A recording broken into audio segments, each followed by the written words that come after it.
everybody!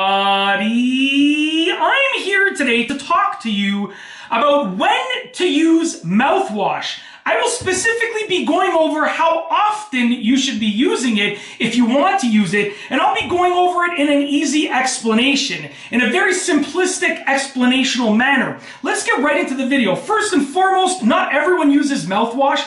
I tend to use it a few times a week. I don't use it every day, but some people do, and if you choose to, you should know when to use it and how often you should be using it. I always tell people that they should be using mouthwash a maximum of once or twice a day. And if you're gonna go for twice a day, then spread it far apart. You want maybe once in the morning and once before bed. In addition to that, you should be using your mouthwash after you brush your teeth, not before. Now, mouthwash kills off the bacteria in your mouth and freshens up your breath. So you brush your teeth to get rid of the plaque and clean up all of the stuff inside of your mouth, and then you use the mouthwash to kill off the bacteria that's remaining that you couldn't get to with the toothbrush and toothpaste.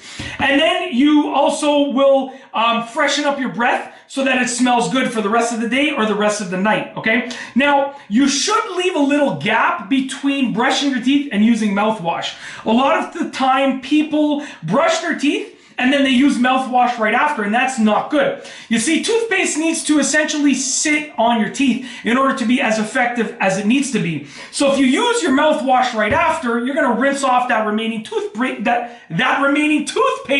that's sitting on your teeth and in between your teeth. So what I recommend that you do is brush your teeth and then wait a solid 5 minutes or so at least, and then use your mouthwash. That's my recommendation. And just for full disclosure, I am not a professional in any means, by any means at all. I just did a lot of research for using mouthwash, and I use it, like I say a few times a week. So I figured that I would share the things that I learned with you. I'm not a professional. This is not professional advice. This is just me telling you about the things that I learned about and researched about. And it's just really my own opinion at the end of the day. So that's basically it. That is how often you should be using mouthwash and sort of when to use it in an easy explanation. If you like this video, please be sure to give it a thumbs up. Let me know what you think down below as a comment. And of course, be sure to subscribe for more great videos just like this one. And that's all I have for you today. Thanks for watching.